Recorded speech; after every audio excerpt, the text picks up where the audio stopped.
A rustle as the girl sits up, one hand raised to shield her eyes from the light. Breathing from behind the camera, shallow and fast, excitement and anticipation. The blue eyes are narrow now, focused. She's awake. She passes a tongue over her lips, licking blood, assessing damage. A beat of silence. Then, unexpectedly, she smiles. A triangular, humorless smile, but a smile nonetheless. The expression on her face is feline, dangerous. She tosses her hair back, drawing her legs under herself and smoothing out her brief skirt. And when she speaks, her voice is flat. It has no trace of fear in it. A fact that's almost as remarkable as what she says before the sound cuts out and the screen goes black. You are in really big trouble. Part 1. It is strange with how little notice, good, bad, or indifferent, a man may live and die in London. There is a numerous class of people in this metropolis who seem not to possess a single friend, and whom nobody appears to care for. Charles Dickens. Sketches by Boz. Chapter 1. Wednesday. Maeve. If anyone had asked me, I'd have lied and said that being a detective was like any other job. A lot of routine and a bit of excitement now and then. The truth was, in fact, that it was like no other job in the world, except that there were good days and bad days. But the bad days were really, truly, epically bad. The bad days were spent standing too close to a decomposing body, trying not to gag.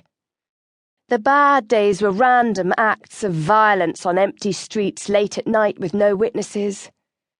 The bad days were domestic punch-ups that had got out of hand, dead drug addicts in dingy bedsits, elderly shut-ins whose neighbours only cared enough to call the police when the smell was too revolting to bear. I didn't care to count up how many days were bad ones. I suspected I wouldn't like the answer. But I could deal with it. I could cope. I wasn't sure, however, that I could cope with my new case.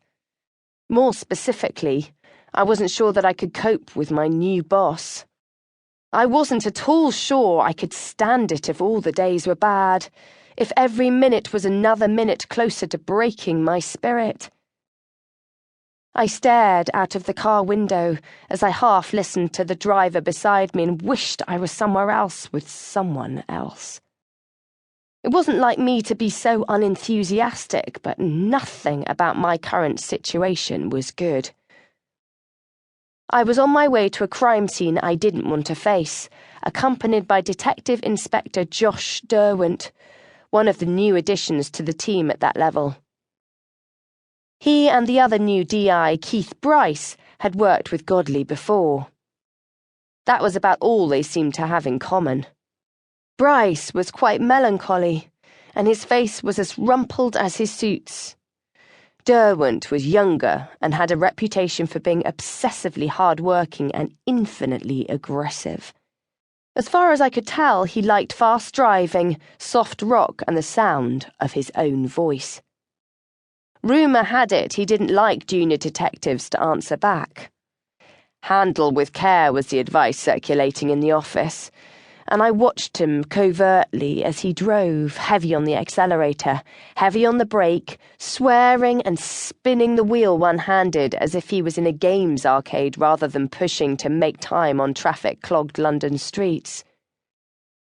Magic FM blared from the car radio, middle-of-the-road music at its most blandly inoffensive. Derwent sang along occasionally, unself-conscious, even though he didn't know me at all. Not that I was likely to make anyone feel on edge, least of all him. I was the most junior of detective constables, and he was an inspector. 15 years in the job. I had been prepared to give him the benefit of the doubt.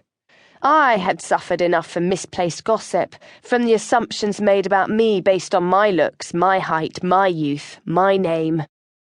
So when Superintendent Godley summoned me to his office and I found Derwent there already, leaning up against the glass wall that separated the boss from the rest of us, I didn't expect trouble. I should have known better. Even someone as inexperienced as me knew that when the superintendent didn't meet your eyes...